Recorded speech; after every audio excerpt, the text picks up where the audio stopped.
Well, hello again, and I'm back with you in the Acts of the Apostles. I'm in the NIV version, New International, only because some of the words are simpler to understand for you.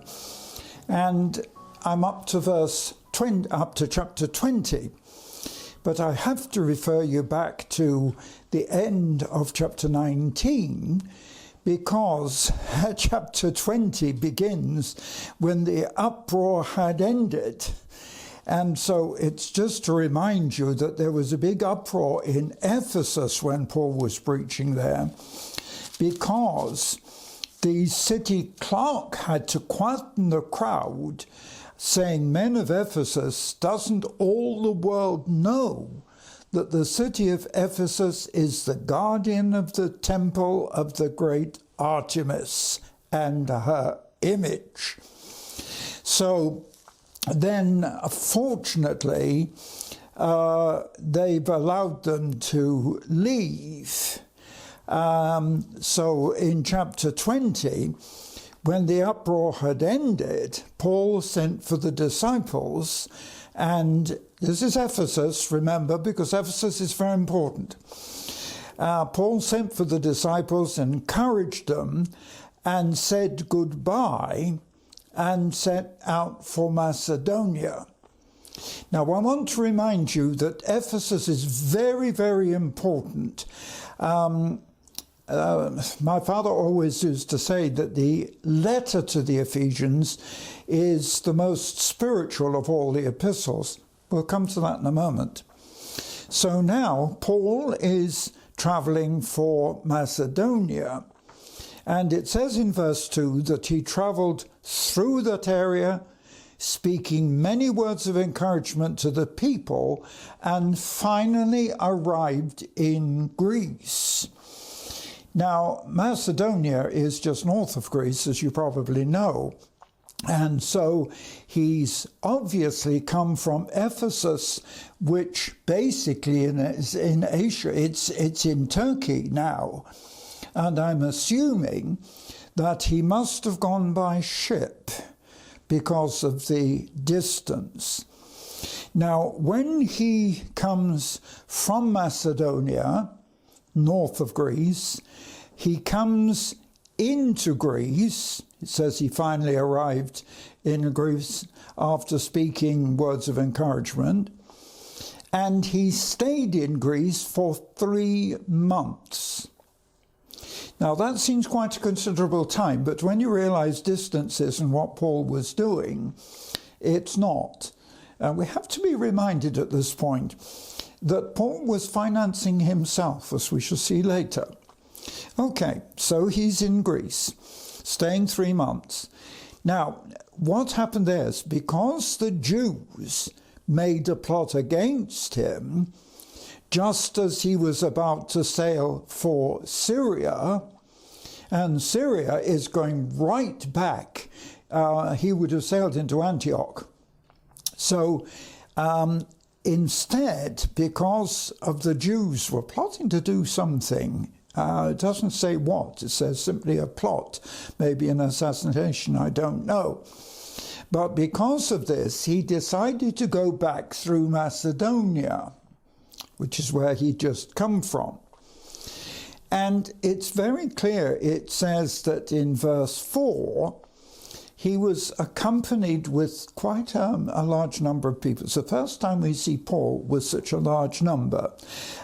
He's got Sopater, son of Pyrrhus from Berea, Aristarchus and Secundus from Thessalonica. Thessalonica, of course, is northern Greece. It's, in actual fact, at this time, Thessalonica would have been in Macedonia. Gaius from Derbe, Timothy also, and Tychicus and Trophimus from the province of Asia. So you see, some of these are from Asia. These men went on ahead. So all these men were with Paul in Greece, and these men went on ahead to wait at Troas. Now, Troas is a port which is actually It's in modern Turkey. It's in Asia. But Paul, and it says here in the Acts, and remember the Acts of the Apostles we believe it's written by Luke, not Paul himself, so it's a record. But we sailed from Philippi. Now Philippi is in Macedonia. So the men waited at Troas, but Paul is now sailing from Philippi after the Feast of Unleavened Bread, that's the Passover, and 5 days later joined the others at Troas. Now, I would assume, even if he's sailing, that it could have taken 5 days by sea to make that journey. He then stayed 7 days in Troas. So he's back, he's left Greece, left Macedonia, and he's actually back in Asia. And this is a very interesting chapter. You're going to be quite interested in this, because in verse 7, on the first day of the week, we came together to break bread. Remember, it was the custom of the early church to meet on the first day of the week, which is Sunday, and it was largely in memory of the resurrection. And to me, Sunday is commemoration of the resurrection, because it's not the last day in the week. When God created heaven and earth, he rested on the seventh day, which is Saturday. Sunday is the first, and I believe it was commemoration of the resurrection. So in verse 7, on the Sunday, we, this is Luke speaking, came together to break bread. Paul spoke to the people, and because he intended to leave Troas the next day, again I'm assuming because Troas is the port, that he would have sailed, although in Paul's journey, the last time he was in Troas, he came overland right through Asia. But here, he kept, because he intended to leave the next day, Paul kept on talking until midnight. There were many lamps in this upstairs room. It's because of the language I'm using the NIV. You'll see it's slightly easier to understand. There were many lamps in this room upstairs where they were meeting. And it says in verse 9 that seated in a window was a young man named Eutychus, who was thinking, here, this is quite funny in a sense. You've got to see the humour here. There is humour in the Bible, in case you didn't know. While Paul was speaking, Eutychus was falling asleep, a deep sleep, as Paul talked on and on. What a challenge to preachers who have too long. He's preaching all night, you just listen. And when Eutychus was sound asleep, he fell to the ground from the third story and was picked up dead. So he was on an open window.